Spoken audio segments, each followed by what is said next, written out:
Good morning everyone, welcome to my channel Ayurvedi tutorials. आज के इस वीडियो में हम चरक संहिता का second chapter that is Apamarga Tanduliya के बारे में 10 मिनट के अंदर देखने वाले हैं। सो नाउ लेट्स स्टार्ट। तो सबसे पहले चैप्टर का जो फर्स्ट श्लोका है उसका फर्स्ट वर्ड अपामार्ग तंडुल है, इसलिए इस चैप्टर का नाम अपामार्ग तंडुलीय है।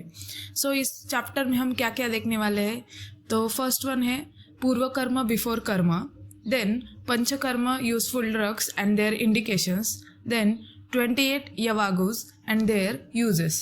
सो now let's see the panchakarma dravyas and their indication. तो सबसे पहले शिरोविरेचन।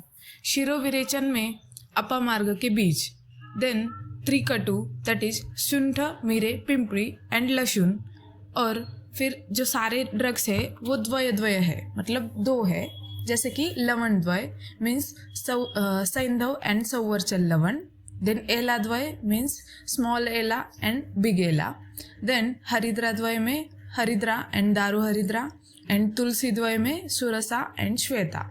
अभी हम शिरोविरेचन के ये जो ड्रग्स है इनका कहाँ पे यूज़ करेंगे, तो शिर में शूल है या फिर शिर में गौरव है, देन पीनस में दैट इज राइनाइटिस, देन अर्धाव भेदक में दैट इज माइग्रेन, मतलब जिसमें आधा सर दुखता है, देन अगर शिर में कृमि है तो उसमें, फिर अपस्मार में, और घ्राणनाश में means loss of the sense of smell, then वमन। सेकेंड कर्म है हमारा वमन, तो इसके लिए मैंने छोटी सी ट्रिक बनाई है, that is my pen ink, मतलब मेरे पेन की इंक।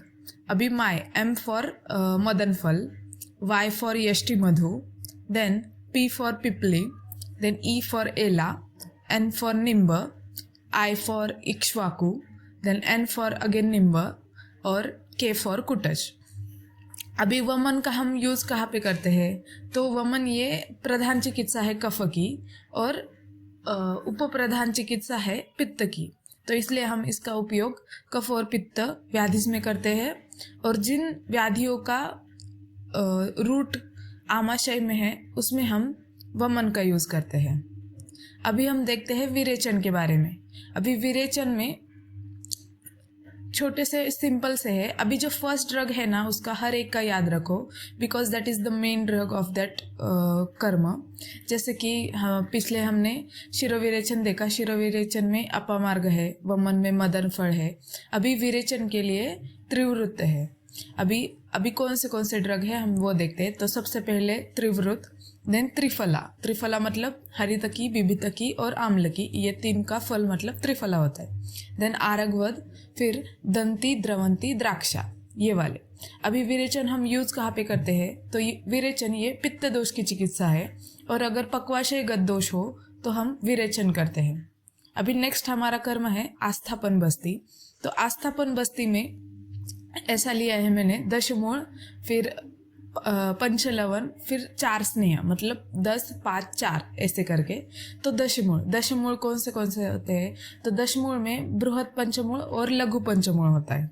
तो बृहद पंचमूल कौन से है, तो जो पहले 5 है वो बृहद पंचमूल है, that is bilva, agnimanth, shaunak, gambhari and patala. Then shaliparni, krishnaparni, gokshur, brihati और कंटकारी, ये लघु पंचमूल है। ऐसा याद रखो कि जिसमें बृहति है मतलब बृहत है वो लघु है, मतलब अपोजिट वाला। देन पंचलवन, जैसे कि हमने पिछले चैप्टर में 5 लवन देखे थे, वो सारे 5 लवन। और स्नेह, अभी 4 स्नेह हमें लेने हैं, वो कौन से घृत, तैल, वसा, मज्जा और मदन फल। अभी ये मदन फल ये वमन में भी आया है और इधर भी आया है, तो कंफ्यूज मत होना कि दोनों में भी है, सिर्फ मदन फल इसमें ही नहीं बताया है, वमन में ही नहीं बताया है, आस्थापन बस्ती में भी बताया है। इसलिए अभी हम आस्थापन बस्ती का यूज़ कहाँ पे करते हैं, तो उदावर्त और विबंध में करते हैं। तो आस्थापन बस्ती के 2 प्रकार है, आस्थापन बस्ती और अनुवासन बस्ती। तो आस्थापन बस्ती मतलब काढ़े वाली बस्ती है, काढ़े वाली बस्ती होती है, जिसे हम निरूह बस्ती होते हैं, जिसमें हम ये जो हमने अभी ड्रग्स देखे उनका काढ़ा यूज़ करेंगे, मतलब जो दशमूल है इनका। अभी अनुवासन बस्ती में जो हमने ऊपर ड्रग यूज़ किए हैं वो यूज़ करेंगे अलॉन्ग विद द तैल, एंड इसका यूज़ कहाँ पे है, तो ये मारुतग्न मतलब वात का नाशन करने के लिए हम यूज़ करेंगे। अभी पूर्व कर्म बिफोर पंचकर्म क्या होता है, तो panchakarma procedure should be performed after administrating the Snehan Svedam, considering the appropriate dose and proper time। मतलब स्नेहन स्वेदन देके हमें पंचकर्म करना है, पर हमें मात्रा और जो काल चल रहा है और युक्ति प्रमाण से हमें पंचकर्म एडमिनिस्ट्रेट करना है। देन हम अभी यवागु के बारे में देखेंगे, that is 28 yavagu and their uses. अभी ये ज़्यादा पूछा नहीं जाता है, लेकिन अगर 5 मार्क के लिए क्वेश्चन आया तो तुम्हें कम से कम नाम मालूम होने चाहिए कि कौन से यवागु है, और उसके मैंने नीचे कंटेंट्स दिए है शॉर्ट में, अगर याद रखो तो अच्छा है, नहीं तो ठीक है। तो सबसे पहले हम मैंने कर्म एक साथ लिए हैं, फिर ऐसा कुछ तो क्राइटेरिया लिया है बेसिक मेरे मन में।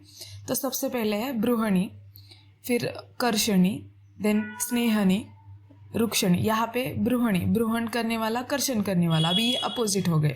वैसे ही सेम स्नेहन करने वाला और रुक्षण करने वाला, ऐसे 4। फिर वृष्य, फिर कंठ्य और शूलग्न, ये हमारे 7 यवागु हो गए। तो इसमें अभी जो भी कंटेंट्स है उसका सिद्ध हमें यवागु बनाना है, ठीक है। और यवागु का यूज़ हम कब करते हैं, तो पंचकर्मा के बाद करते हैं। मतलब यहाँ इस चैप्टर में हमने 3 कंटेंट देखे कि पंचकर्मा की प्री ऑपरेटिव प्रोसीजर क्या है, पंचकर्मा में हम कौन से ड्रग यूज़ कर रहे हैं और उनका इंडिकेशन क्या है, और पंचकर्मा के बाद जो संसर्जन क्रम होता है उसमें हम यवागु यूज़ करते हैं, तो उसमें कौन से सिद्ध यवागु है। तो नेक्स्ट यवागु देखते हैं हम, हमारी 8वीं नंबर की यवागु, दैट इज़ पाचनी एंड 9 नंबर की ग्राही है। अभी ये जो इस पेज में 15 नंबर तक है वो सारे हमारे मतलब अतिसार और विष्ठंभ के रिलेटेड है। मतलब अतिसार में अतिसार के डिफरेंट टाइप्स है उसमें, और या फिर मलावष्टंभ है, उसमें हमें क्या क्या देना चाहिए। तो सबसे पहले है पाचनी एंड ग्राही, तो उसमें हम बिल्व, दाड़िम और तक्र सिद्ध यवागु यूज़ करते हैं। फिर अगर पित्त कफज अतिसार है, अतिसार हमें नाश करना है, तो उसमें हम शालिपर्णी, कृष्णपर्णी और अम्ल रस युक्त द्रव्य का यूज़ करेंगे।